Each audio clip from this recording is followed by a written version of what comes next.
Hey, what's up? Welcome back to my channel. If you're new here, my name is Kai, and in this channel we talk about all things fitness, finance, and discipline. In today's video, I'm gonna give you the 3 non-bullshit guide on how I lost 30 pounds to go from this to this. So if you want to know how, please stick around, sit back, relax, and enjoy this video. There's a lot of misconceptions when it comes to the fitness industry trying to shove you down all of these like gimmicks and shit, trying to make you like buy their products. And to be honest, I fell for it too when I first started. You know, that's the reason why I wish I had someone like this to tell you guys like the non-bullshit way to actually lose fat and also gain muscle so you can build the dream physique that you want to build. Now, here's the thing. For you to really get that plan rolling and actually get to the goal that you want, the first and foremost step when it comes to doing this is really just to be in a caloric deficit. Now, a lot of times people don't know what a caloric deficit is, and it's very easy, right? Like caloric just means calories, deficit just means lowered or, you know, not there. So caloric deficit, just eat less calories. Now, here's the thing. It's very easy when people first start to diet to over diet. Calories in and calories out. It's a phrase that you probably heard the fitness industry use a lot of times. So here's the thing. Please, when you first start, don't over diet. And I made that mistake when I first started dieting, when I first started going to the gym. I was 280 pounds when I first started dieting. I was super big, super huge, didn't really step foot into the gym, never done cardio, none of that. And then when I first started, the typical male of my age and my height, so at that time I think I was 21 years old and I'm about 6 feet. The typical caloric intake of a 21-year-old at 6 foot is roughly about 2,800 or even 3,000 calories. I ate at 1,500 calories. That's how much bikini competitors eat when they are stepping on stage. And I was eating at where a female competitor was eating at. So that was horrible. That was horrible. It fucked with my hormones so much, and it ended up causing me more pain than anything. For you to diet, you need to be on a plan where you know that's sustainable long term. You can't be eating at a point where you can sustain it. Remember, consistency is key. If you can't even sustain diet, you're gonna have a really hard time trying to maintain this diet later on down the line. That brings us to our second point. Now, let's just say you have a good diet routine down and you're like, okay, I'm ready. Like, you know, I want to hit the gym now. Here's the thing.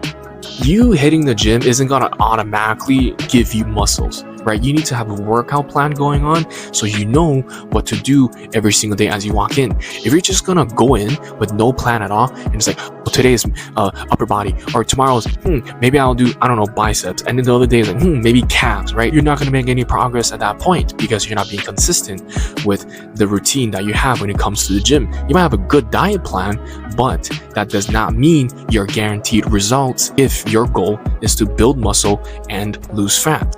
Now, here's the thing. For you to build a consistent routine at the gym, you just have to figure out what you want to do. I prefer, when I first started, to do a upper and lower body split. Basically, one day you do upper body, everything upper body, and then the other day you do everything lower body. So this would include your arms, chest, back, and abs. These are 4 things that you have to take care of when you do upper body day. On the lower body days, make sure you hit your quads, your hamstrings, and your calves. All right, these are 3 things you need to hit when you are doing lower body. But here's the thing. For you to go through the motion of doing that, it's gonna start to be really hard in the beginning because your body isn't used to the fact that you are hitting the gym, because your body hasn't really been worked out and your muscles are probably gonna be sore every single day.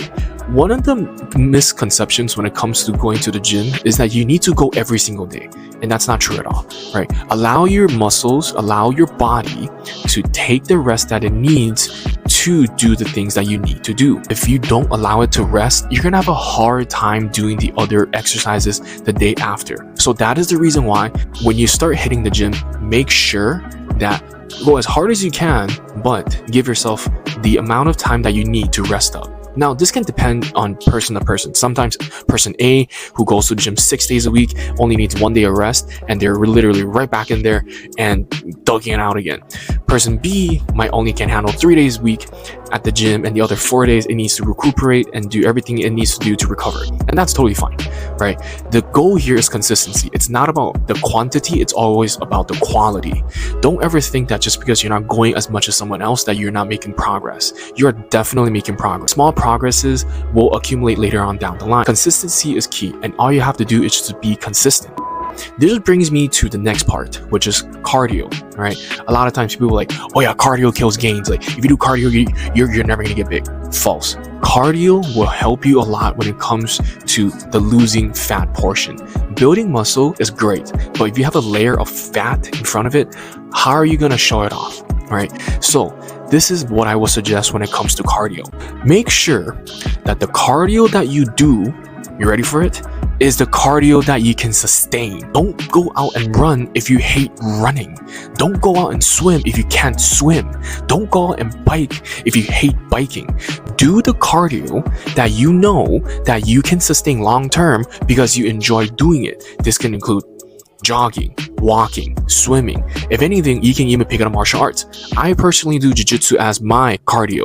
So you can do jiu-jitsu, kickboxing, taekwondo, karate, whatever it is that you always wanted to do, biking, hiking, whatever. Okay, do whichever one that allows you to be sustainable long term. That's the best cardio that you're gonna have. Okay, there's this really big thing in the fitness industry where it's like, oh, you have to run, or you have to do high intensity interval training or HIIT training. No, dude, can you imagine a 60-year-old grandma who wants to lose some weight, and you're gonna let this grandma like throw some like 50-pound medicine ball on the ground? Like, no, that's not sustainable for her joints, right? So do the cardio that you can do that will sustain long term. That is the key thing when it comes to doing cardio. Do the one that you know that you can do later on down the line and not get bored of it, or you don't wake up and be like, wow, I have to do cardio today, I don't want to do it, right? That's the problem. So a lot of times people go for the cardio that they think that's going to give them the best results in a short amount of time. Losing weight, losing fat is not a sprint, it is a marathon. Okay, you're not gonna lose it. If it took you 6 years to accumulate that much amount of body fat, you're not gonna lose it just by sprinting like twice a day or every day for the week for the next 2 to 3 months. That's not gonna happen. So do the cardio that will sustain you long term and allow you to do what you can do later on down the line and not hate it every time you have to do cardio. That's the key. So with that being said, thank you so much for watching my video. If you've learned a lot from this, please make sure you smash the like button, subscribe, and make sure you check out my day in a life of a content creator in Hawaii video. It's a great video. I went hiking, it was a lot of fun. I don't know if you can tell, but I'm kind of tan right now. And honestly, I'm a little bit sunburned and it's just crazy hot in Hawaii. So make sure you stick around so you can catch all the videos that'll be coming after. All right, guys, thank you so much for watching. Peace.